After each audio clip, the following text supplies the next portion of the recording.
Organic growing is great for the health, so heed to the words of the wise old elf. Here we are with our old friend the elf, the wise old elf. Right, what are you up to, Joe? Well, I've just cleared all this front bed out completely. So all that's left in there now is a few spring onions and some aqualegia that I'd sown earlier on, but they'll be next spring's flowers, yeah? What did you have in there then? Did you just clear it out? What was in previously? Previously to there was spring onions, was beetroots. I'll get round this side. Yeah, they're the last of the spring onions. So the beetroots are out. So all that bed is just cleared. That was the bascom, the big tall one that we'd done earlier on in the year. The bees loved that, didn't they? The bees loved that. So that's just been cut down. So that can settle over winter. Greenhouse now empty, apart from a couple of chilli plants. Yeah, some chilli still hanging on there. So the beds now, I've started turning all the beds over, roughing them up. Now they look like mountains. But the soil, because we'd grown in there all year like everybody had, was hard and compacted. Right. So the idea being now the rain, the cold, the frost can break all that down to crumble again, and in the next, whenever it'll be 3-4 weeks, it'll all get covered in manure. So the leeks are still in, plenty of leeks to go at now all winter. Do you just top dress the manure, mate, on these, and then let the worms do the work? What I'll do is completely cover it, so it looks like even bigger mountains then, but they'll be full of manure. Right. And then the rain, the cold, the frost can break it all down, wash it in. The worms will help as well. And then I've rejuvenated the beds again, because if you think about it, whatever we've grown is to take all the nourishment out the soil. Yeah. So you've got to replenish it one way or the other. And if you don't do it with manure next spring, you'll put fish and bone meal in, whatever you have, to try and replace what you've lost. And it costs money, doesn't it, that part? Yeah. It costs a bit of money too. All the leeks here. Are you leaving the leeks in? Oh yeah, they'll stay in now, Tony, till as and when. As family, friends, Marge wants leek and potato soup, whatever, casseroles, hot pot stews, they'll all get down. Few Nigella left here, but I might take these out this morning. And where the top end of the bed's been roughed up, the rest of the bed will get the same. Is that because they're not doing much, are they? They're coming towards the end now as well. Yeah. So rather than waste time and effort, once they're cleared, they're gone. And then the bed gets turned over. A few onions. Yeah, few left in.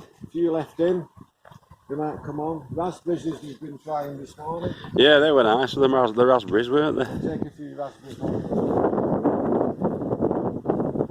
And what were they called, these ones, Joe, the variety? Autumn Treasure. Autumn Treasure. Autumn Treasure, this one.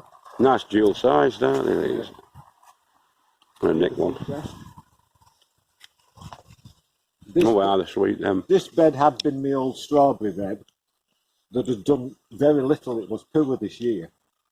So I binned all the strawberries, got fresh strawberry plants from guys on the plot, the blueberries and the blackcurrant that are in here now. Yeah. So the blueberries are in big pots full of ericaceous compost, were on this side here. Right, so they've been transferred across. I've transferred them from there to here, and that's the new strawberry bed for next year. Right. These are all runners, were they, these ones? Mostly. Most of them was runners, but say 50-50 runners, 50-50%. And the surplus I've put there now is spurs. Because when the pumpkins come out at the end of this month for the babe, yeah, I'll have a bit more space. And the 3 big stakes we've got in is where the net goes for the sweet peas. But in the next week now, I'm going to turn what is the middle of this bed over. I've still got some manure left. I'll dig that in. And then winter onions and the garlic are going in that bed. Right. So that's already planned for that.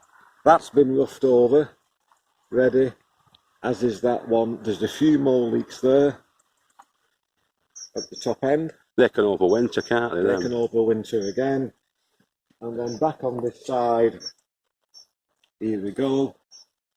Roughed over, a few more onions there, Right. but they can stay in a while longer yet.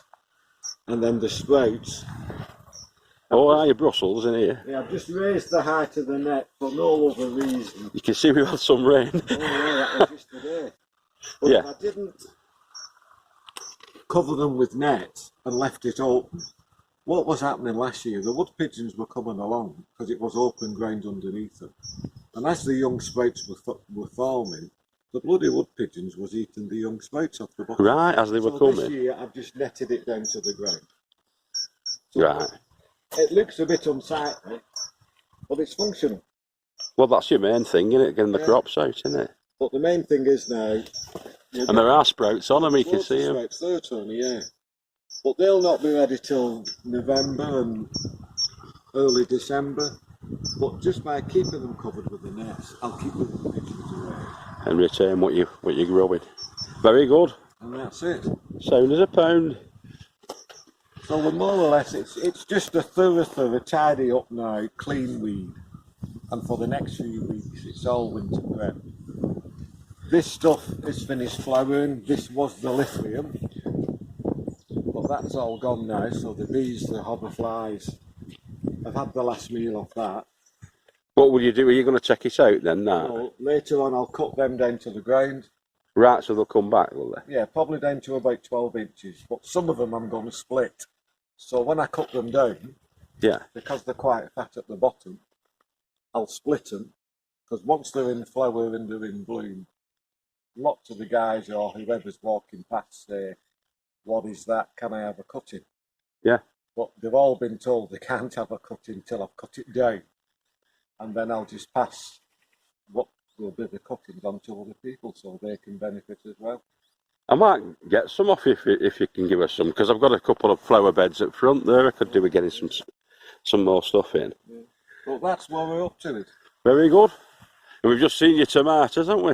Yeah, the 36 double D, did we say? 36 double D they were. Yeah, well, they're in the trog there for going home.